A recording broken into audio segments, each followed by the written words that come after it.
Olá, seja bem-vindo em mais um episódio do podcast Sou Casa. Lembrando que essa casa também é sua e hoje nós temos um convidado muito especial e já vamos voltar com ele. Roda a vinheta.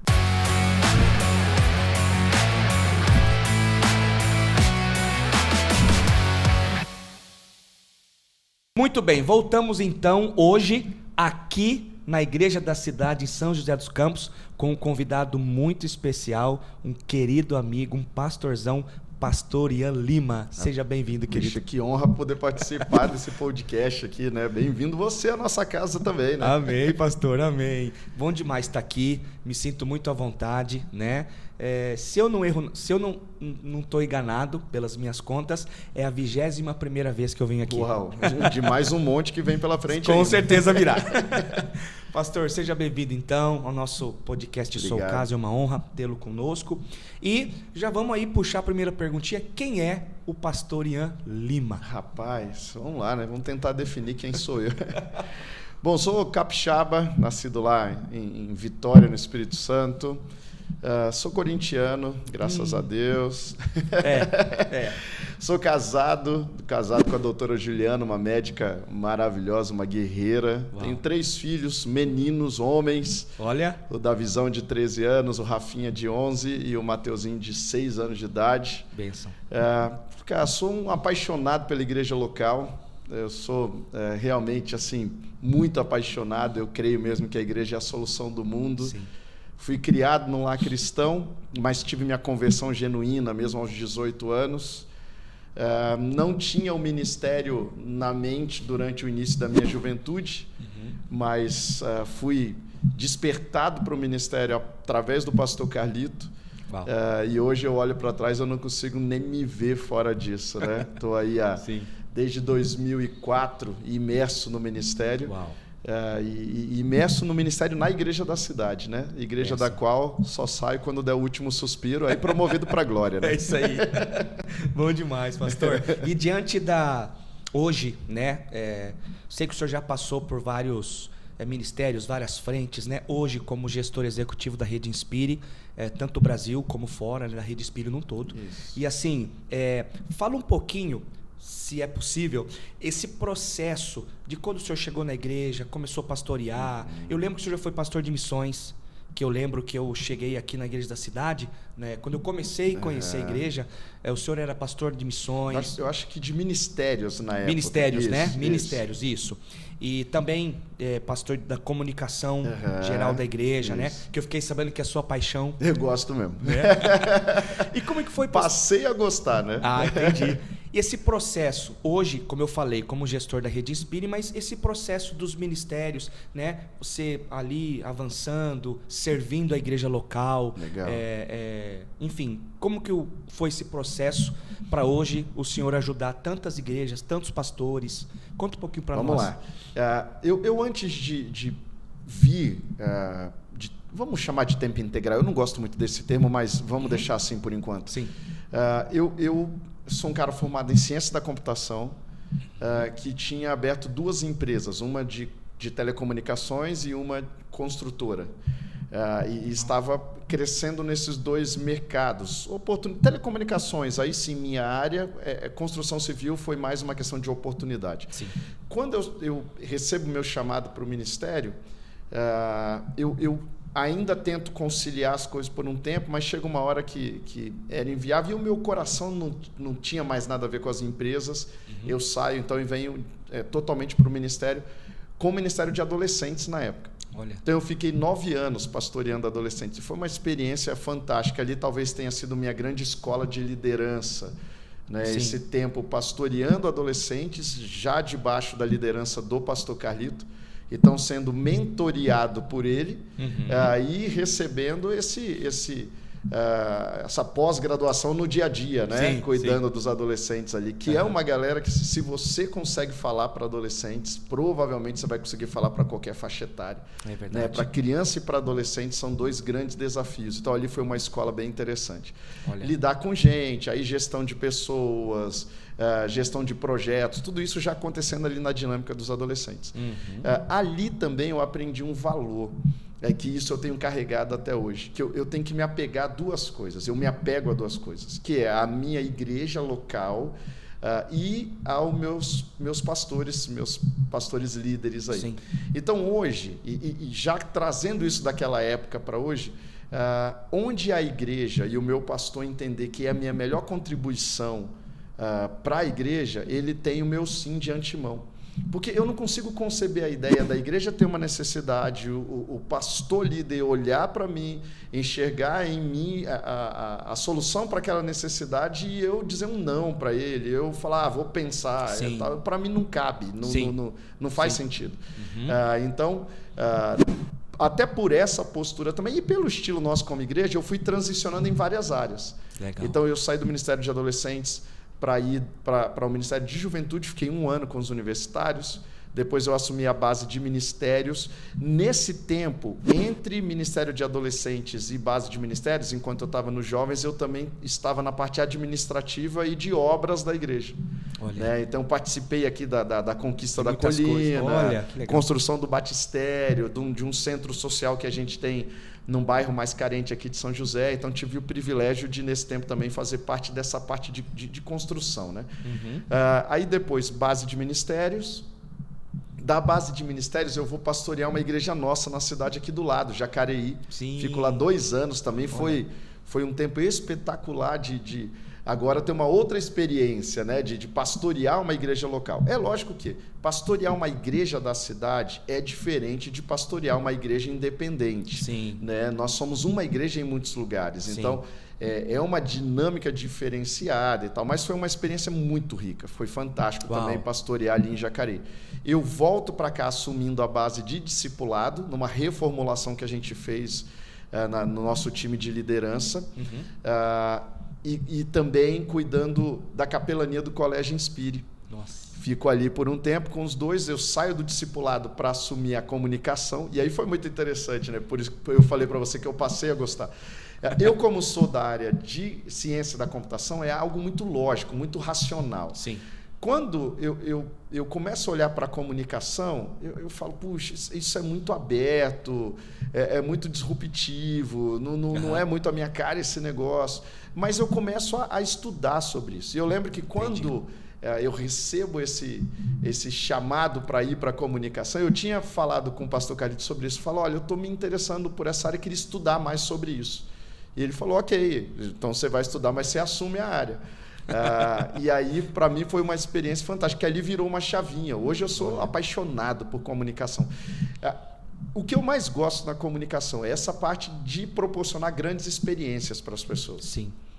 Eu gosto da área de marketing também, redes sociais, todo esse, mais com essa ênfase, né? Puxa, como podemos proporcionar uma experiência melhor? Isso. Inclusive, a pós que eu fiz foi nessa área, né? Experiência do consumidor. Então, para olhar essa ideia da experiência, da jornada, desde que ele chega no ambiente, quando ele vai embora, como é que a gente pode impactá-lo. Sim. Então, eu fico por um tempo na comunicação, a gente faz uma grande reformulação na comunicação, eu assumo a gestão executiva da igreja, que fiquei até dezembro do ano passado, e em janeiro desse ano, aí já tendo transicionado a área de comunicação para um outro gestor, eu saio também da gestão executiva da igreja para assumir a gestão executiva da Rede Inspire, que foi um presente, porque eu comecei aqui falando, eu sou apaixonado pela igreja local.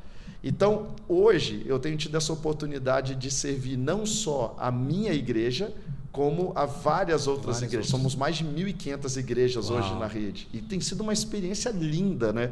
Ver realidades diferentes, visões diferentes, e a gente podendo servir dentro dessa dinâmica é fantástico. Nossa, só de ver, né, pastor? Porque eu lembro que quando eu me linkei à Rede Inspire há 8 anos atrás, a igreja é 182.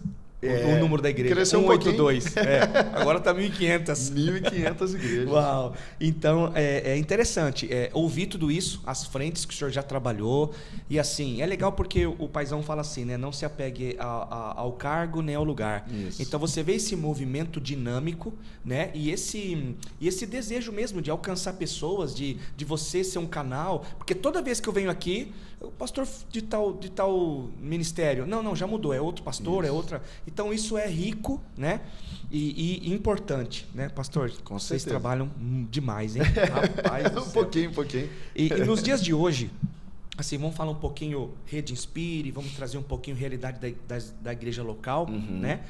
Porque a Rede Inspire, ela trabalha tanto com igrejas grandes como igrejas bem pequenas, Isso. porque não importa a quantidade de pessoas, mas sim a visão, a mentoria, o cuidado, né? Enfim, então nos dias atuais, hoje nos dias atuais, quais são os desafios que a igreja tem enfrentado, pastor, para evangelizar, para alcançar vidas, sem perder a essência, sem perder essa dinâmica, né, do reino? O que o senhor pode nos dar como apontamentos, quem nos ouve também, desses desafios que a igreja tem, para alcançar o perdido, para chegar ao coração do perdido, sem perder essa essência? Eu penso, pastor, que um dos grandes desafios é a gente voltar à essência da igreja, né? Quando você pega o termo eclesia, é voltado para os de fora. Então, em algum momento, a igreja perde isso e ela se volta para os de dentro. Então, a igreja desenvolve uma linguagem própria, quase um dialeto, né? que às vezes quem ainda não faz parte da comunidade tem até dificuldade de entender a linguagem, né? A igreja fica tão voltada para dentro que daqui a pouco a gente está falando uma língua que quem não faz parte não entende. Não entende. Né? A gente canta umas coisas que os de fora olham e falam assim, o que essa galera está cantando? Negócio esquisito isso daí. E eu não estou falando que é errado cantar isso, ou tal, mas uma igreja que ela é voltada para fora, ela se preocupa com isso. Exatamente. Então, quando eu penso numa casa, eu tenho vários cômodos numa casa. Então, eu tenho a sala, por exemplo. A sala é um lugar que ela é acessível não só para os da casa, mas para os de fora. Né? É onde eu recebo as pessoas. Então, quando eu penso, por exemplo, nas celebrações dominicais, eu penso numa celebração sala. Eu penso numa celebração que ela é feita pensando nos de fora. Exatamente. Os de fora vão acessar aquele ambiente. Isso. Então, nós vamos pensar a linguagem, nós vamos pensar o tempo do culto, nós vamos pensar os temas toda de a dinâmica, pregação, tudo. Pra... Tudo vai girar. E outra coisa, eu sempre vou fazer apelo. Por quê? Se é uma celebração onde eu tenho pessoas ali que são não cristãs ou estão desigrejadas, eu vou fazer apelo, ou apelo para salvação, ou vou fazer um apelo para reconciliação, apelo para batismo.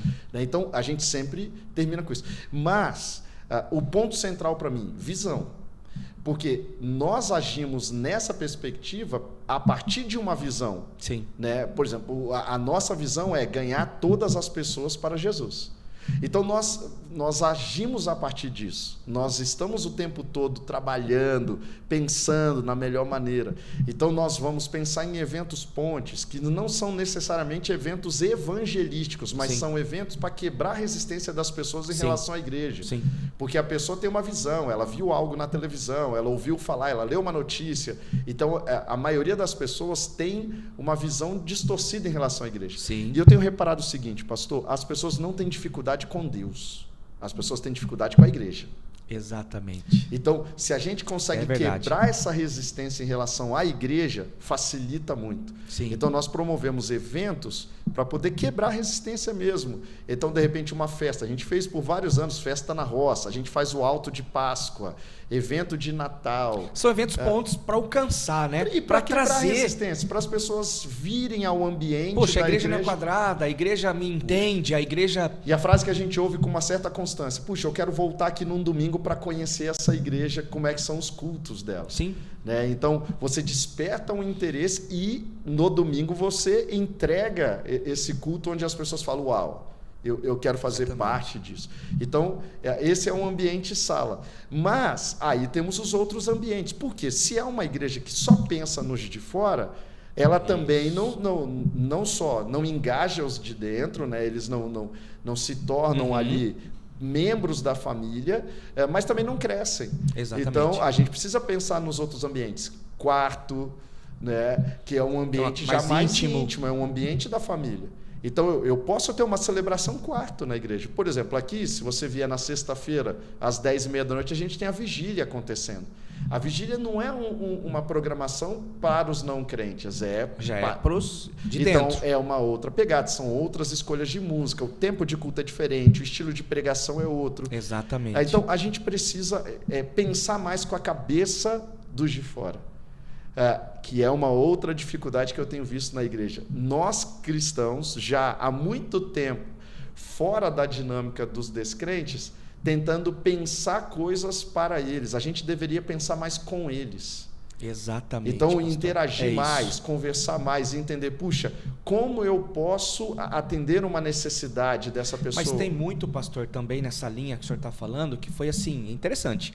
Essa questão da sala, do quarto, né? É assim uma linha assim, muito interessante. Mas também tem muito preconceito. Tem muita questão de que o cara tem brinco, o cara tem tatuagem, o cara fala estranho, o cara usa roupa estranha. Mas se a igreja ela tem essa essência, né, de ser para todos, que é não só um hospital, né, mas é realmente um lugar de transformação, de mudar destinos. Então, peraí, a igreja precisa mudar, é lógico, não sair da essência, mas reformar a sua maneira de pensar. É isso que o senhor está falando. E né? eu acho até, pastor, que a gente já caminhou um pouco nesse caminho. Já foi pior, mas ainda temos muito a avançar. Estamos longe de onde deveríamos estar. Entendo. Mas é uma barreira, sim. Né? O diferente é uma barreira. Nós temos dificuldade. Aí não é só a igreja. O ser humano como um todo, ele tem dificuldade. Né? Por exemplo, uma coisa que a gente nem entrou aqui, né? São vários assuntos, né? Mas a diferença geracional é uma outra barreira, é um outro desafio. Muito. Hoje nós não podemos pensar a igreja para uma faixa etária. Só que hoje você pega diferentes faixas etárias, as diferenças são muito grandes. Sim. Você pega o adolescente e o jovem, são duas faixas etárias completamente diferentes. E quando você pega as crianças também, aí é uma outra faixa etária. É outra coisa. Não é só diferença de idade hoje. Hoje a gente tem, por exemplo, adolescentes e jovens, geração Z. As crianças, geração alfa.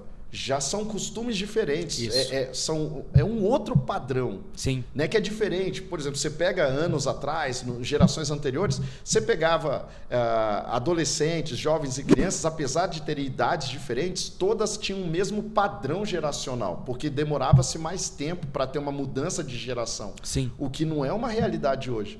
Hoje nós temos aí a geração Z, que durou mais ou menos 15 anos. Nós já temos a Alfa depois. Já estão falando em a cada 10 a 8 anos mudança de geração. Nossa. E a igreja tem que lidar com isso, porque acompanhar, né? Tem que falar para toda essa galera. E são maneiras diferentes de falar, né? Isso. E também a questão das tribos crescentes, né? Isso. De você alcançar, né?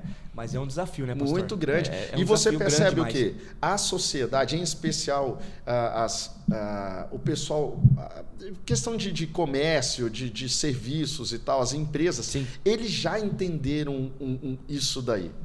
Então você percebe, por exemplo, que hoje um negócio que está muito forte é a formação de comunidades. Sim. Sim, e as pessoas engajando em comunidades. E essas comunidades, muito dela, ou tem ideologia por trás, ou tem um valor, uma questão de venda ali casada naquele processo. Sim, sim. E tem crescido muito essa questão de comunidades. Os jovens, por exemplo, geração Z é muito engajada em causas. E aí as ideologias estão nadando de braçada nesse negócio. E a igreja, muitas vezes, ficando para trás nisso daí. Só que quem tem alguma causa mais relevante que a igreja? Ninguém. A gente precisa entender melhor isso e se conectar mais. Então, o que seria... Você está falando isso, eu estou imaginando aqui.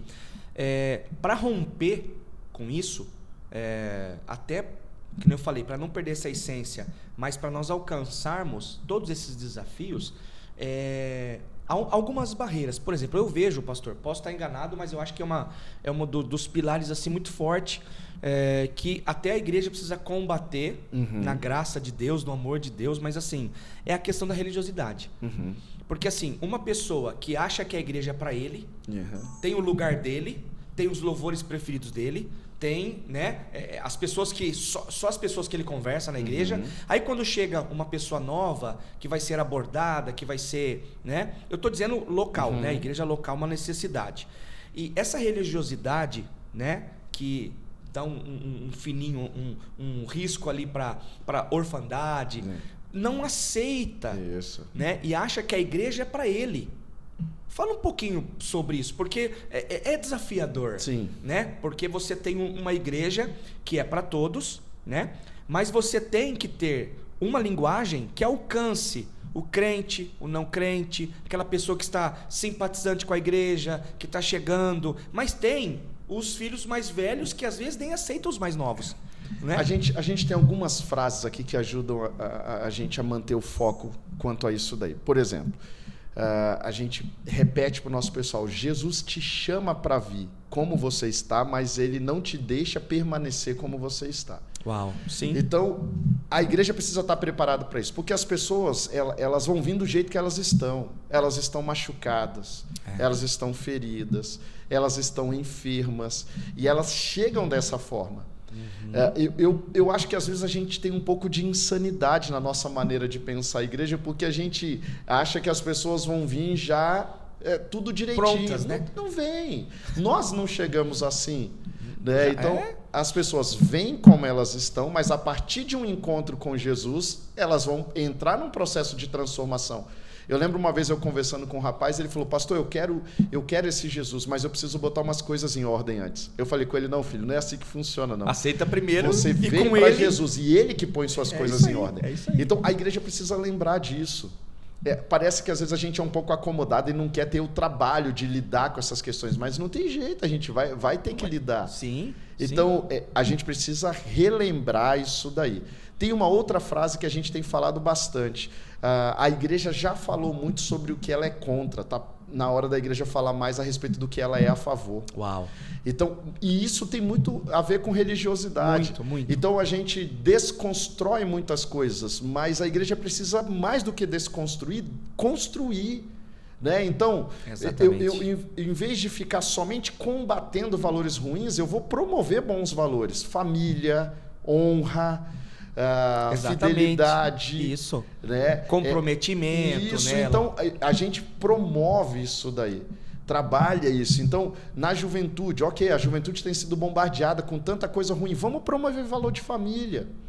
Vamos promover o valor de chamado, de propósito, né? de serviço ao próximo. Sim, que vocação. Que são valores que a igreja tem que encampar isso daí. E eu percebo assim, a própria igreja é empecilho. A própria igreja, ela barra o crescimento, o desenvolvimento. E aí o que a gente faz? A gente acaba dando de bandeja valores que eram da igreja para ideologias, para outras coisas que assim, não. Isso, porque às isso vezes ficamos presos em tantas ideologias. Valor de família é igreja. Isso. Serviço ao próximo é igreja. Ação social é igreja. Exatamente. Né? É a influência da igreja. Isso. Né?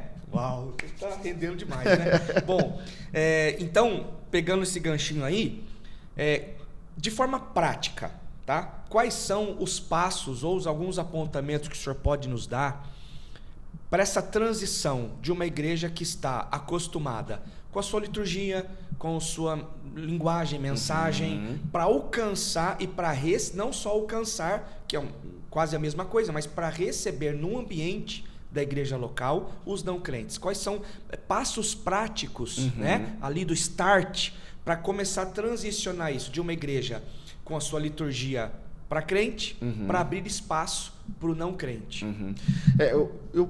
Primeiro, a igreja precisa, aí, a partir da sua liderança, tomar essa decisão, né? E a partir disso se preparar para isso.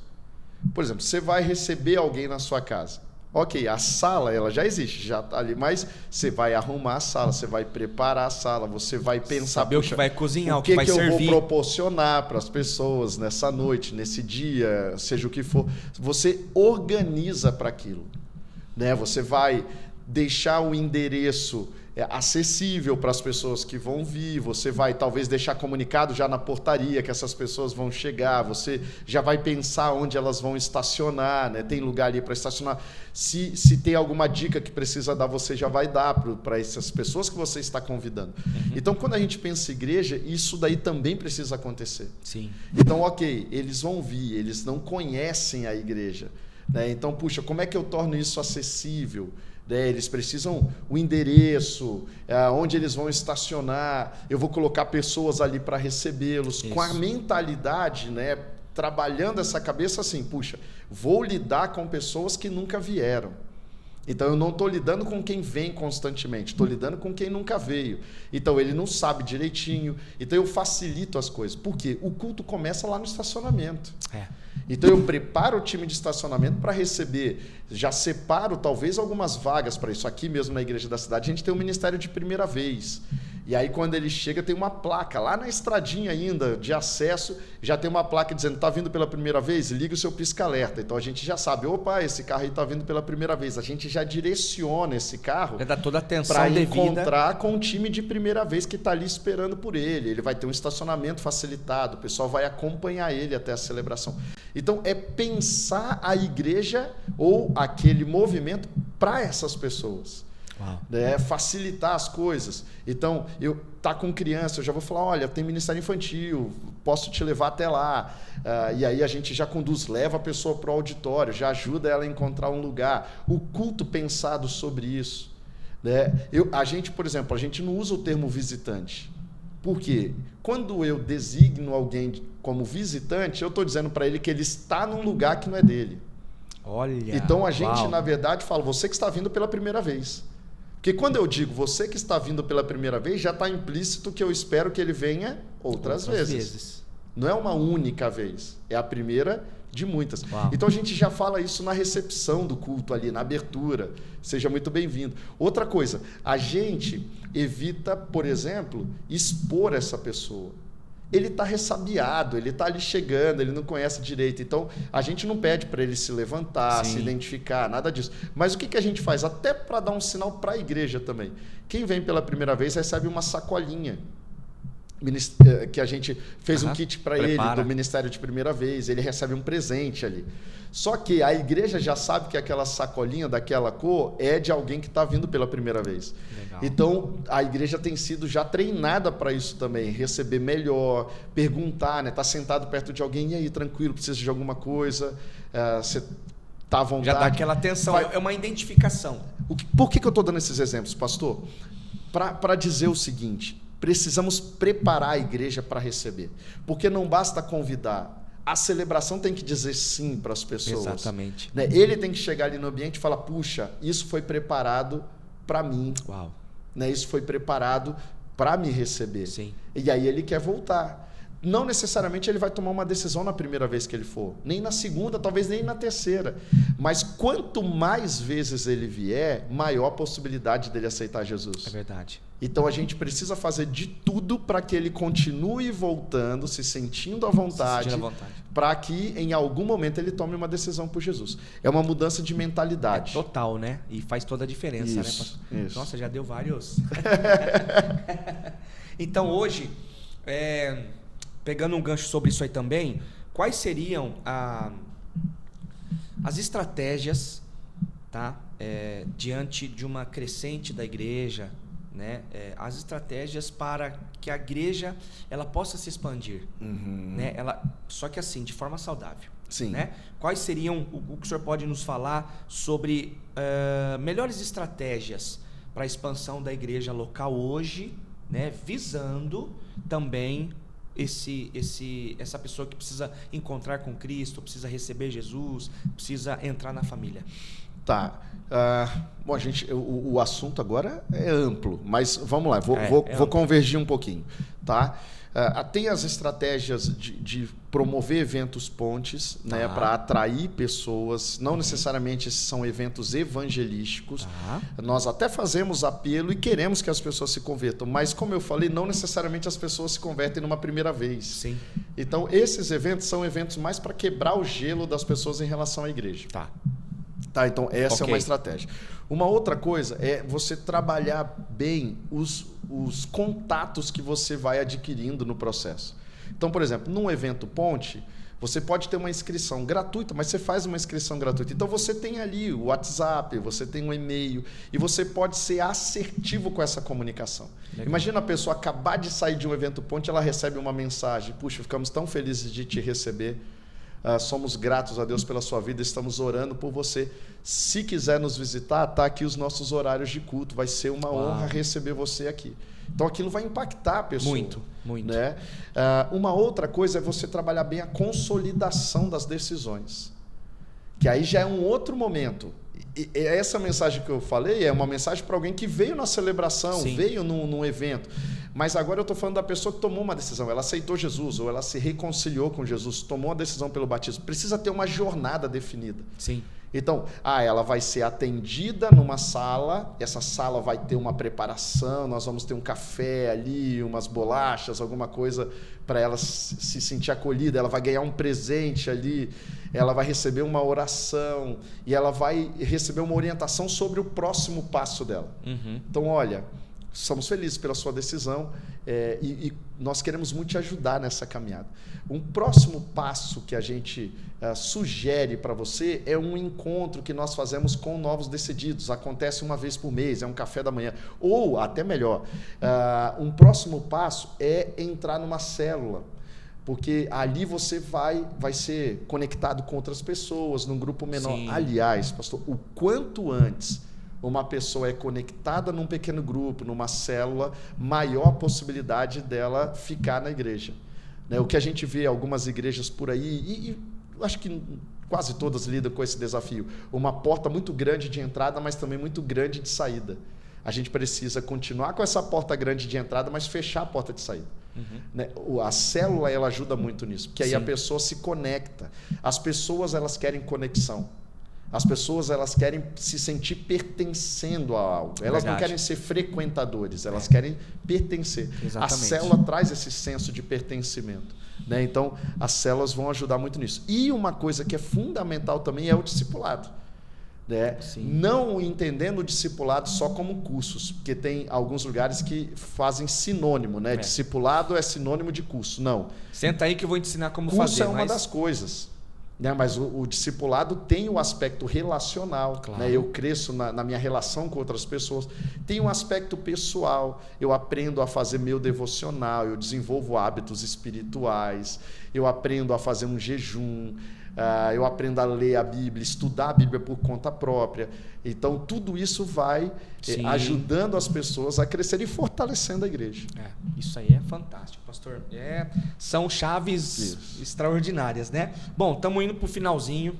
Uau, tá? Passou rápido, hein? Está passando demais. O senhor falou sobre eventos, pontes e tal, né? O que seria... o senhor já deu algumas dicas, algumas coisas sobre esses eventos catalisadores para que a igreja crie um movimento, né? São coisas que não precisam trazer coisas do mundo, não precisam imitar nada, porque tem muito disso, né? Por exemplo, a festa da roça é uma festa do mundo, festa pagã, um monte de coisa, né?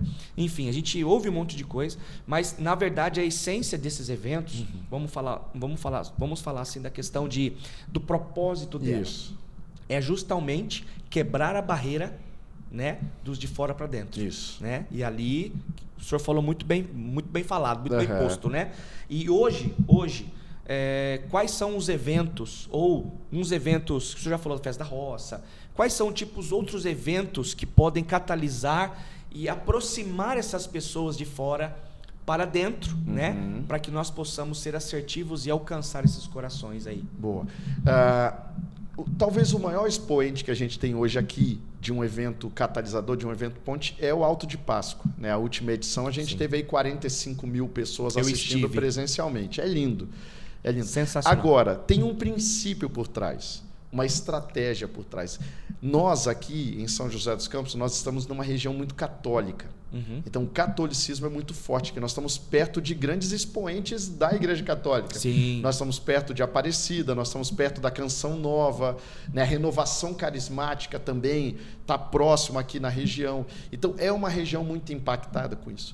O Alto de Páscoa, ele nasce a partir dessa observação, da gente olhar e falar, poxa, é uma região muito católica. A Páscoa é um evento comum para evangélicos e católicos. Então, nós podemos, a partir dessa dinâmica, desse evento, desse movimento, trazer valores bíblicos para compartilhar. Então, a gente começa o Alto de Páscoa a partir dessa observação. Olha só. E aí a gente tem esse grande alcance. Hoje em dia, inclusive, a gente tem muitos católicos que veem no Alto de Páscoa. E a partir dali tem também uma conexão com esses valores, com esses princípios. Então, é importante, pastor, que a igreja ela entenda o seu contexto. Isso. Tá? Porque no nosso contexto, e tudo bem, nós vivemos num país que é muito católico, então a ideia do Alto de Páscoa, de um evento de Páscoa, ele se aplica a quase o Brasil todo. Sim. Mas tem outras oportunidades que a gente precisa observar. A gente acaba de fazer agora, alguns dias atrás, um evento para crianças, aproveitando o Dia das Crianças. A gente teve quase 10 mil pessoas aqui. Uau. Num dia na igreja, um evento gratuito. Foi muito engraçado que eu estava esses dias, depois do evento já, na academia, malhando, e aí eu ouvi duas pessoas comentando, teve um evento na igreja da cidade gratuito para crianças, eu levei a minha filha lá, puxa, eu não fiquei sabendo, e a pessoa começou a contar a experiência dela no evento, viveu. E a outra pessoa falou, puxa, como que eu não levei minha filha lá? No ano que vem eu quero levar. Então eu achei fantástico, porque o que estava acontecendo ali? Duas pessoas que não são da igreja da cidade, uma que veio, participou de um evento ponte, foi impactada. Uau. Hoje ela é uma promotora da igreja da cidade. Tá vendo? Fantástico. Fantástico. Tá ali divulgando, então ela foi impactada positivamente. Sim. Então é importante a gente olhar as oportunidades e isso. pensar a partir disso. Talvez você esteja numa região, a igreja esteja numa região que tem um grande público de skatistas. Por que não fazer, de repente, um campeonato de skate, promover algo nesse sentido? Tem um pessoal de luta, tem um pessoal esportes, né, geral. Aqui na igreja da cidade a gente tem um grupo de corrida e caminhada que funciona aos sábados pela manhã, e tem vindo pessoas que não são da igreja da cidade para cá. O pessoal criou um time de futebol de veteranos e tem feito amistosos com times de fora. Olha que legal. Então, e ali eles levam alguma coisa para dar de presente, é uma oportunidade. Então, tudo isso é evento ponte. Né? Olha que bênção, né? E faz diferença, né, pastor? Alcança, né? Agora, tem que pensar a estratégia também pós. Sim. Porque não é fazer por fazer, tem que pensar a jornada completa. Tem que ser intencional. Ok, vamos fazer com um jogo de um time da igreja com um time de fora? Vamos. Ok, mas qual é a jornada completa? Nós vamos para o jogo, nós vamos levar um presente para dar para o outro time, e nós vamos oferecer uma oportunidade, nós vamos chamá-los para uma outra coisa depois. Então você tem uma jornada completa. Então você faz intencional. Olha, se você quiser mais informações, ou mesmo, você vai fazer um jogo contra. Toda quinta-feira à noite a gente tem um rachão lá na igreja da cidade, aparece para jogar com a gente uma hora dessa. Então você dá uma possibilidade de um próximo passo. Sim. Né? Ali no presente que você deu, você coloca a programação da igreja que é voltada para fora, mas também você chama para uma outra oportunidade onde você vai conseguir impactá-lo de uma outra forma. Então tem que pensar a estratégia. Né? Muito bom, muito bem, pastor, muito bem colocado. E eu não poderia deixar passar, como gestor da Rede Inspire, pastor, o que é Rede Inspire e o que está vindo por aí, né? Porque tem um cansado assim, nível Brasil, Europa, enfim, tá se expandindo demais, né? E posso dizer, porque sou um pastor mentoreado pela rede, que foi uma das coisas que das melhores coisas que aconteceram na minha vida, meu ministério, minha casa, enfim. E a igreja tem desfrutado disso, né? Então, como gestor da rede, pastor, como é que tá? O que é, na verdade, a Rede Inspire, para quem nos ouve, e o que está vindo por aí? Vamos lá. Cara, a gente tem vivido um momento muito especial como Rede Inspire, né? Sim. Nós estamos completando esse ano 13 anos de Rede Inspire. A Rede Inspire existe desde 2010. A Rede Inspire é uma resposta que está sendo dada às igrejas que nos procuram há muitos anos. Né? A gente lá atrás tinha muitas igrejas pedindo, puxa, dá material para a gente, compartilha esse material que vocês têm produzido, como é que vocês fazem tal coisa? Olha, vocês têm treinamento sobre isso? E aí a gente falou, puxa, não vamos ser reativos quanto a isso, vamos propor algo. A Rede Inspire nasce dentro dessa dinâmica propositiva, né? Vamos promover uma resposta para isso. Então, a Rede Inspire ela tem 2 focos principais: compartilhamento de recursos ministeriais, tá? E uma rede de relacionamentos de igrejas saudáveis. Sim. Então, não é uma denominação, não é uma cobertura espiritual, mas ela tem essa ênfase: relacionamentos e compartilhamento de recursos ministeriais. Muito então, bem. Tudo que a gente produz como igreja, a gente compartilha com a rede. Sim. Então, nós temos uma plataforma ali online que tem mais de 22 mil materiais para download, materiais em inglês, português e espanhol. Uau. Então, a gente entrega ali desde mensagens, estudos de pequenos grupos, material de ministério infantil, material de juventude, treinamentos para ministério infantil, treinamentos para juventude, ministério com homens, com mulheres, Sim. com casais. Então, treinamentos ministeriais, né? Esses dias nós promovemos um treinamento de brigada de incêndio, de enfermaria, ministério com crianças especiais, como lidar com a situação de velório nessa dinâmica de igreja, e várias outras coisas. A gente vai... Sim. Mesa de ceia, como é que nós pensamos mesa de ceia. Então, a gente vai pensando desde essa parte mais... geral da igreja, então criança, juventude, celebrações, mas também essa parte mais detalhada da igreja, uma mesa de ceia, né, uma brigada de incêndio. Então a gente tem procurado promover ao máximo recursos que vão potencializar a igreja. Bom, a igreja da cidade tem uma história, são 81 anos. Sim, então a gente tem procurado promover. Além disso, eventos. Então, a gente tem um Inspire Day, que eu não sei quando que a pessoa está assistindo esse podcast, mas dia 18 de novembro. Pode já ter passado ou pode estar por vir aí, né? Nós vamos estar em mais de 30 cidades do Brasil ao mesmo tempo. Né? Um evento das 8 da manhã até 1h da tarde, 4 palestras de liderança. Pastor Carlito e Pastor Chip Ingram em vídeo e 2 palestras locais. Construindo um conteúdo sobre liderança e discipulado para igrejas. Nós temos as mesas Inspire, já foram mais de 30 esse ano em vários lugares diferentes do Brasil. Que já fizemos em Americana, vamos fazer de novo, verdade, hein, pastor? Verdade, estamos conversando sobre isso, né? Então, nós agora acabamos de sair de uma conferência nos Estados Unidos. Fizemos a Inspire Conference lá em Nova York, foi fantástico. Quase 20 igrejas representadas ali, toda uma dinâmica. Uma conferência em inglês, né, com tradução para o português, mas uma conferência dizendo para as igrejas americanas: nós estamos aqui para servir vocês. Meu Deus. Não estamos aqui somente para servir as igrejas brasileiras. Né, a gente realizou esse ano uma conferência em Portugal. Pastor Carlito vai estar em Bruxelas, na Bélgica. Meu Deus. Nos próximos dias. Pastor Fabiano em Portugal novamente. Estamos agora levando 30 semanas para Angola, uma grande conferência do 30 Semanas em Angola. Então, a rede, qual que é o foco? Servir a igreja. Então, nós queremos ajudar para que tenhamos igrejas cada vez mais saudáveis, igrejas que cumprem o seu propósito. Relevantes, impactantes. E que cumprem a sua visão. Isso. A gente não quer interferir na visão local da igreja. Por isso nós temos igrejas pentecostais, temos igrejas tradicionais, tudo junto ali. Isso é lindo. Né? Nós não queremos definir como a igreja vai ser. Nós queremos compartilhar materiais, princípios, valores, para que as igrejas sejam saudáveis e possam ganhar cada vez mais pessoas para Jesus. Um prazer tê-lo conosco, né, no nosso podcast. É uma honra. Né? O senhor já esteve na igreja. Dezembro agora, né? Estarei lá novamente. Estará novamente lá com a gente. E já cobrando aqui, vamos marcar a próxima mesa Inspire ano que vem. Início de 2024, hein? Fechou. Vambora. Tá fechadíssimo. Pastor, brigadão. Manda um abraço, um beijo, pastor Carlito, pastora Leila, toda a equipe. E muito obrigado, tá bom? E você que nos acompanha, nós somos da Igreja Casa Viva, uma igreja para todos aqui em Americana. E nós, se você ainda não conhece a nossa casa, fique muito à vontade. As nossas celebrações são aos domingos, às 9h30 e às 18h30. Que Deus abençoe e juntos pelo Rei e pelo Reino. Deus abençoe a todos.